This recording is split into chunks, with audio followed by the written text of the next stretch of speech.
Good afternoon, everyone. I'm Chris Chapman. I lead a software development team at Mac Stadium. We're relatively new there. Spent my career as a developer, an architect, an infrastructure operator, and a CTO for a bunch of startups. And throughout that time, I've kind of lived on Mac. It's been part of what I use as my daily tool, as well as things that I drive development on and infrastructure and so forth. So today I'd like to talk to you about a slightly strange topic probably, which is Mac OS in a Docker container. And we're doing this for development. So this is usually where it starts. Stuffing a full OS into a container is sort of bastardizing the whole idea, right? That's not exactly what microservices are for. People often ask, why would you fight with Apple on adding a layer around the OS and the hardware when you know they're just going to mess it up for you? And you're never going to get away with it for long because they're going to switch it as soon as you figure it out. So yes, those are all definite concerns and things that do get in the way, but they also make it challenging and fun, and there's reasons why we want to do this. So part of the reason is because of who I work for and what we do. So I'll run through this real quick and then we'll get to the good technical bits. But Mac Stadium's basically enterprise hosting for Apple hardware. And with that comes scale, and with that comes scope, and with that comes the ability to drive thousands and thousands of Macs as easily as possible, as quickly as possible. So there's various tools and ways to do that, but we do it in a different way because we're constantly erasing them over and over and over again as well. So it's not like handing it to someone and controlling it. It's more like whacking it perpetually. So we basically take what sits on your desktop and we rack it so that it goes into high-density, high-capacity data centers. And then on top of that, we potentially add virtualization and security and storage. You see here like SAN connectivity, API connectivity, Cisco connectivity, VMware, all these tools to help development organizations do mass scale deployment and mass driving of the hardware. We serve pretty much anybody that needs to use a Mac, but our biggest fans are definitely folks that develop apps for iPhones because they're having to do it at scale and they're having to test a lot. So the reason we care about that is Apple's they make us build different. That's the shirt, build different, right? But it means you have to use authentic Mac hardware if you're doing it right, and you have to build on an iOS Mac environment. The iOS ecosystem, it's really, like most things Mac, it's very creative focused. It's developed with the lone developer with a great idea mentality, testing on a machine, being creative. The problem is when you get into the real world and that app actually works and it starts to get successful, that comes with scale and scope and complexity, and that's just not how the tools are built. They're built, again, for the laptop, not for the data center. So they don't support data center products, and it's not used with a business-centric focus. It never has. It probably never will be. They develop great products, they say, and they do, but business is not necessarily who they care about. So the companies that deal with that have to touch iOS platforms, and it makes their dev teams work like they're in the 2000s compared to the rest of the dev team, which is working in AWS or Azure. They're using microservices. Everything's great. So we always run into folks, and they're like, well, this is how dev works, except for Mac. And then it's a server in a closet, something strapped under a desk. It's all kind of cobbled, and that's the world they live in. So that's why we care, and that's what sort of made us think about orchestrating Mac OS a bit differently across hardware infrastructure and come up with containers. So right now, there is Docker for Mac. It's a Docker application for Mac that uses Mac virtualization. It's in the desktop as an application, and again, it's still geared for that developer to stay on their laptop, to do work on their laptop, and to have containers that they can spin up on their laptop for Linux and Windows. But it's not really solving the Mac OS problem again. So no scalability, no focus on the enterprise still. So what we decided to do was put Docker controls around a Mac OS and lay it over the infrastructure. So what you see here is this platform that we've come up with. It's a bunch of Macs in a rack. You've got your storage and your control plane hardware and firewalls and all the enterprise class stuff you need to grow and go. We've replaced all that with sort of a Kubernetes infrastructure, and then we let you create Docker in Mac and deliver it across the infrastructure. So let's get into how that works and how you can make that work. So the structure is really infrastructure. Here I have Mac Stadium, but choose your infrastructure how you like. Create a base OS layer. So what we're effectively doing is replacing Mac OS on Mac hardware with a low-level Linux layer and adding some virtualization KVM into it. That gives you the hooks down into the hardware. From there, we layer on the normal tools that most of the world's using now, which are Kubernetes and Docker. And then we use that virtualization, sort of a triple Lindy, back into the container to put a Mac OS back into a container and then virtualize it back down to the Mac hardware. So it's a Hackintosh, but it's not because it's on Mac. So it's a little odd, but it accomplishes the goal, which is basically getting a very dynamic and flexible container that you can use across the actual hardware you need to do the native hardware things you want, but with the controls that everybody else has. So getting into the details, how it works, I mean, what I have here is a YAML config from a Kubernetes environment. And what we're doing, first of all, is a standard Kubernetes pod deployment. So what that means is we're basically creating namespaces across the hardware where we can create containers, and in those containers we can put Mac OS. So we define the OS type here. We're putting a Mac OS of type Mojave. And then under that, we're creating instance labels. So app Orca VM MP1 is our container of Mac OS. And then once we get in there, what you effectively do is take a standard Mac image deployment. So the good part about this is different from cobbling non-Mac hardware to Mac OS. When you're using real Mac hardware, we don't have to modify the image at all. So we do not get into issues where Apple puts out an update or there's hardware driver issues or things like that. We're using the vanilla plain install into the container. A neat little trick here, though, that does make it more of a container and less of a VM. If you'll notice this QCal2 snapshot. So what we effectively do is put a heavy image on storage, and then we take a quick snapshot of it so that it's megabits, not gigabits. And then with that light image, you actually present that across as the OS running. So what you end up being able to do, especially from a developer's perspective that's kind of cool, is you can run an extremely small, low-resource, lightweight version of the OS on the actual running Mac and take advantage of the resources on the Mac. In our early testing, and I'd love for other folks to try this and tell me if they get the same crazy stuff, but we've gotten some very almost confusing and impressive performance numbers. So bare metal, and in some cases faster times than that, due to some of the tricks we've been playing with the resources on the hardware. If you go down here, you can see the container port configured. So we've set it up for VNC access here and some web ports. And then you can configure resources. Again, this is a build machine, so if you notice the numbers on here, we're actually oversubscribing what the physical hardware is capable of, so it's getting actual 24 cores and nearly all the memory on the Mac and every possible resource that the hardware can have. So this particular container was geared towards a customer who wanted to have bare metal performance but use virtualization.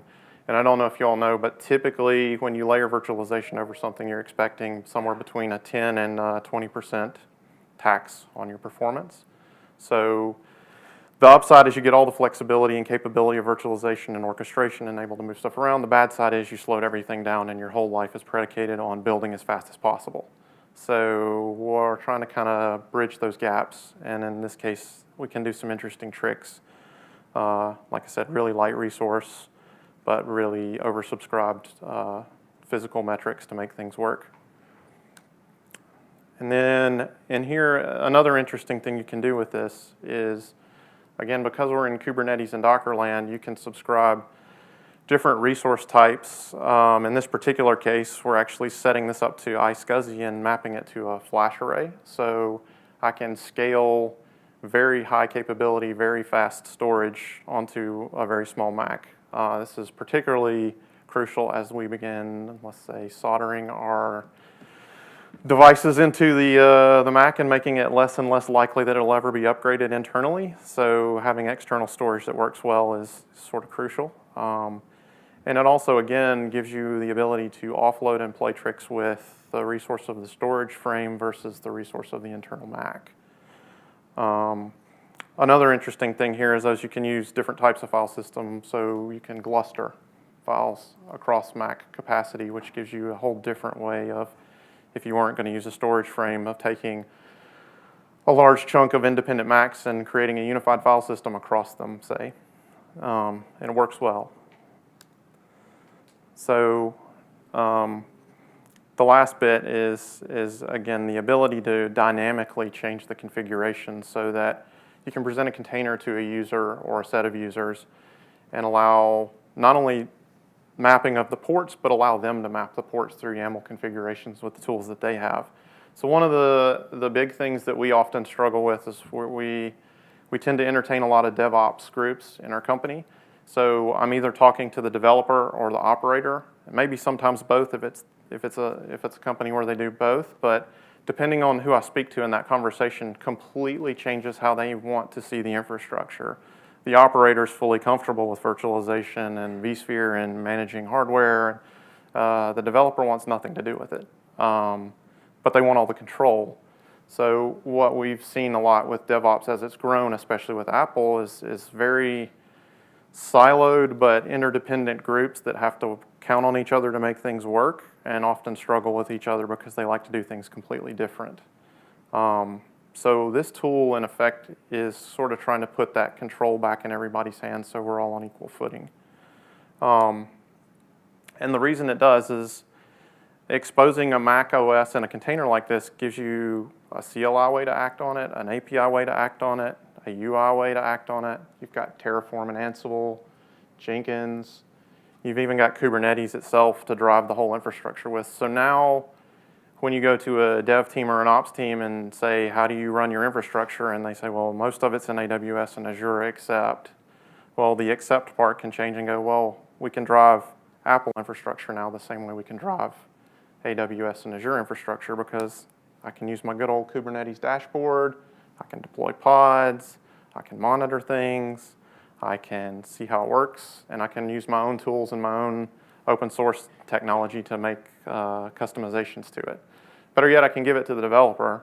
So as the operator, I can care and feed for the environment the way I want to, the way I need to, and I can use the tools that we all know and love, but I can still give them control so they can spin up their work, spin it down, and I can keep them in a sandbox so I know they won't hurt the rest of the world.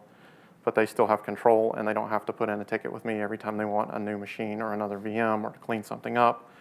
In these dev environments, that can be happening dozens of times a day across multiple teams. So it can get quite laborious for the operations side of the house. Additionally, sort of a business use case and not necessarily a dev mainline use case for this is lightweight containers make pretty interesting desktops for folks. And it's a neat way to rapidly scale and deliver a Mac OS desktop pretty easily and have it accessible through the web. So what we're trying to do again is create equality.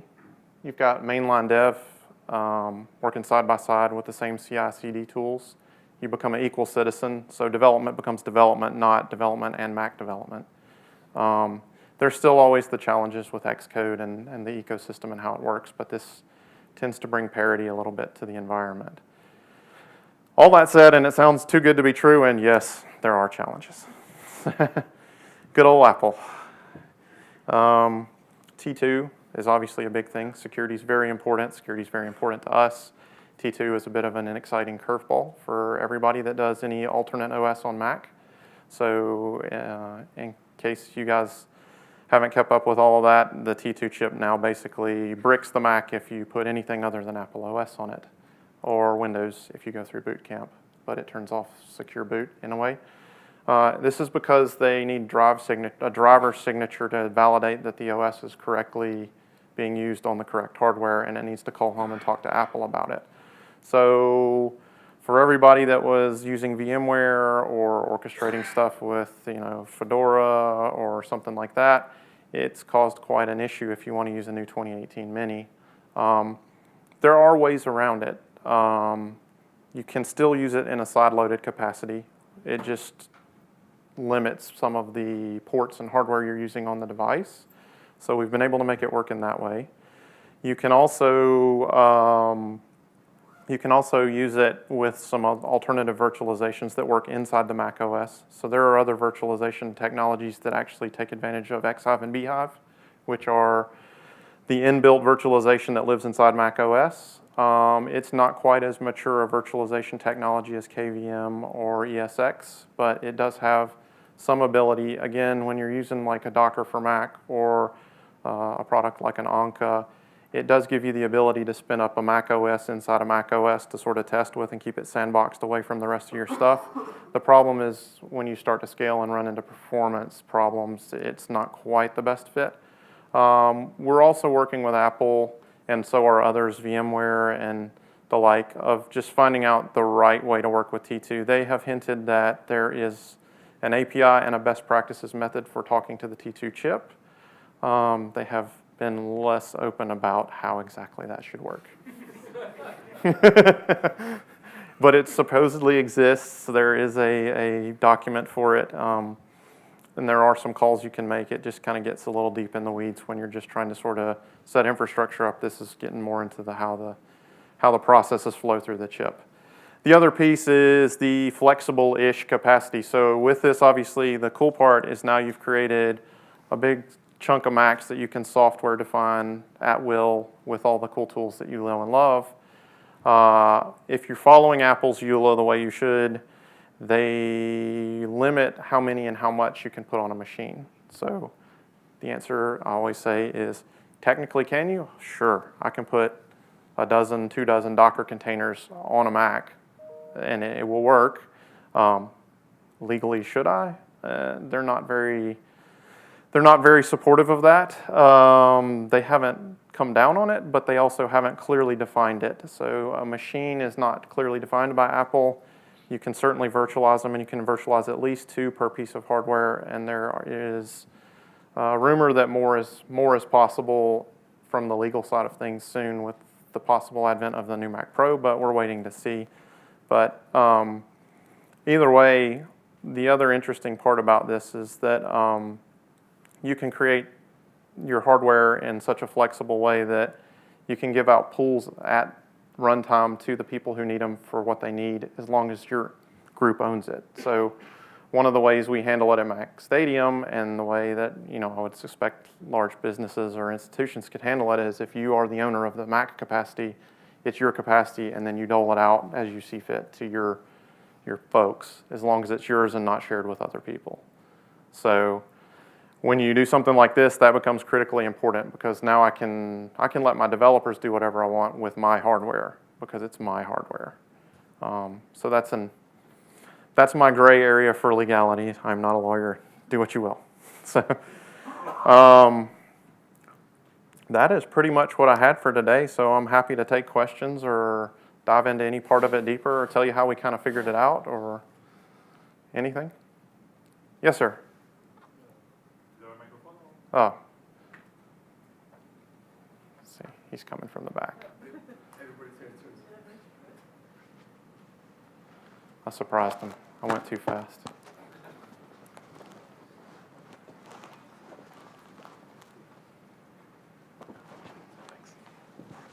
Hi. Hey. Thanks for your talk.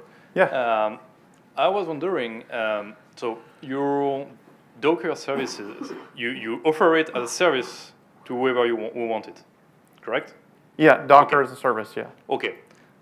Do you have already managed scenario, like for example, as an IT, I would like to use your solution to deliver CI for auto package, basically. And I'm curious if you already think about this and eventually provide it as a managed service somehow. Like I just want to consume auto package and not the whole stack. Yeah, so the right way to answer that. So as Mac Stadium, we typically provide infrastructure to a lot of folks who, if you're using, I'll just say, if you're using a cloud-based CI/CD tool for Apple, it is very likely that we might be the horsepower behind some of it. So we don't, happy to work directly with folks like that, but also we're often working through a third party in that case if there's a tool. Some of them, like Travis CI, we have a good relationship with them. We're back-ending a lot of their things, but we're also, with regards to this technology, trying to make sure there's hooks for Jenkins and all the other kind of tools and platforms and Azure DevOps, that kind of thing. So you limit yourself at the container level and then up to other service provider to do the service integration of any kind. Yeah, yeah, and the idea too is to provide as many open source hooks into anything as possible, because I don't necessarily want to get into the tooling game with everybody, but want to have as flexible as possible a platform to let it happen. Also, again, to kind of keep compliant with Apple and their EULA, we tend to offer capacity in blocks, and then the software layers over it, and you can take as much of that or as little of that as you need, but it has to be sort of dedicated. Okay, thanks.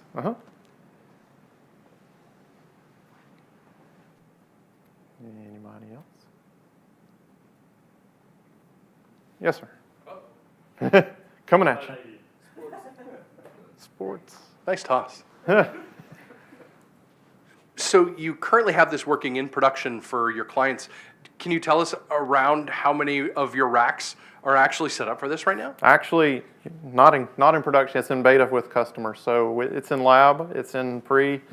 They let me out of my cage just a little bit to come talk to folks, but yeah, no, we're just starting to test it out with some of our larger customers, sort of behind the scenes, and then we're planning on releasing it probably in the next month or two, depending on feedback. We're trying to get some of the interface feedback.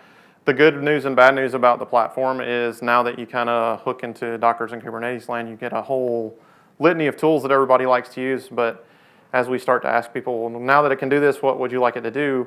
You get 1,000 different answers. So trying to drive, that's why, generically it's got kind of a command line interface, and then pretty much anything you can do in Docker, Docker exec, but now it's actually driving your Mac OS container, which is kind of cool. So we're just sort of crafting that, and then, like I said, I'm trying to kind of start to talk about the technology and get other folks familiar with how it's done, because I think the more people that can do it and use it, the better it's going to be, because it's based on all open source stuff. It's kind of a weird, like I said, bastardization of what you would think you would do with a Docker container, but I think it's going to be useful. Well, sure, and I think that it would be helpful for us to kind of think about, or at least hear from you about what was the moment where you finally, guys, where you and your team finally got together and said, I think we got it. I think it's going to look like this. What was that experience like for you? How did you get from, hey, we want to make Mac OS a Docker container, and everyone's like, are you crazy? But there was a point at which you were like, no, I think we got this. Right. Tell me a little bit about that workflow that got you to that point. Okay, yeah. So it really started, and it wasn't put Mac OS in a container just for the sake of it necessarily. It was, I have a dev team, and we already use Docker. It's built on Docker with Docker for Docker, so it's inception-y. But we were running around trying to fix these problems, and somebody was like, well, I'm doing all this stuff on a Mac, and it's very different and wonky. Hey, I wonder if I could stuff that in a box. And I'm like, yeah, but that's not how Docker works, and this is going to be painful. So, but you know what? I'm up for it. See if you can do it. And he did, and it was terrible. And it was a giant OS in a clunky container that worked worse than a VM that was kind of trudging along. And we're like, okay, well, that's neat, because although it sucks for all these other reasons, I can literally use the tools that I use for everything else. So now nothing's different from the way I do my job flow. So that was like, okay, well, that has merit. And then we went down sort of a long road of, okay, well, how do you turn this big bloated thing into something lighter? Can you split it in half? Is there better virtualization? How do you make this work with the hardware better? So, started looking down the QEMU and KVM roads, and then a big part of this is you have to have an EFI bootloader, and then that gets into Hackintosh land, which gets really creative really fast. But I think the moment where we figured out we could take a UEFI bootloader without a lot of crazy customization and Docker without customization, and then get the Mac OS on it again without, because the first Mac OS we put in, we modified the heck out of it, and that was great. And we're like, yeah, that's great until the very next update blows us completely out of the water. This is going to be a nightmare. When we figured out how to get a clean OS in there, that was a huge step. That really meant it could work. And then the bloat part we kind of worked on and figured out through snapshotting and sort of offloading storage. And we started feeling like we could get a much smaller weight OS, and it was not Docker in that it's like a meg, but it's Docker-like in that it's not 20, 30 gigs. That's when we're like, okay, this could work. This could really work. And then being able to just type Docker command and have multiple Mac OSs just pop up is kind of magical looking sometimes. So yeah, that's kind of the story. Cool, thank you. Yeah, absolutely. Anybody else? Yep. Oh, where?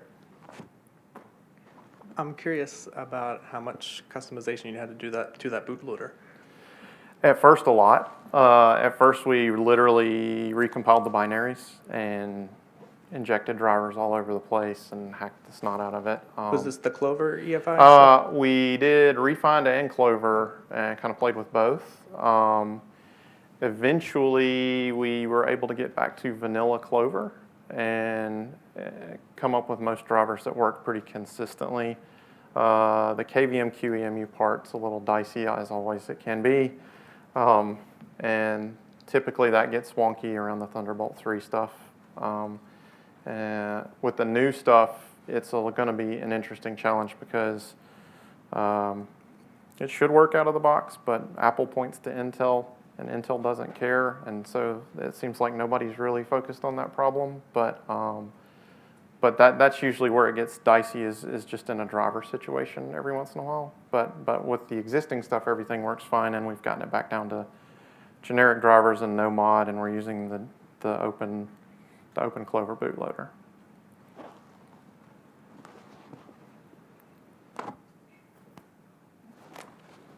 So you said current state is in beta. Yes. How do we access to the beta? You can sign up for the beta, yes. Part of our beta is that we definitely want feedback on it. So, things that we can do better, or if there's a problem with it, we want to know. So, but absolutely, happy to register you and give you some capacity. And okay, nice. As many people can kick the tires, the better. Absolutely. Awesome. If nobody else has any questions, I go to my next slide. Okay. That's why she's in charge. And if you want to learn more, we're at Mac Stadium, and you can actually go to macstadium/Orca. We're calling it Orca. Whales, nautical theme, Docker, all that good stuff. And you can sign up there actually for a beta. So if you want to go there and sign up and test it out, or talk to us more, or go into some deeper technical stuff with it, I'm happy to do that.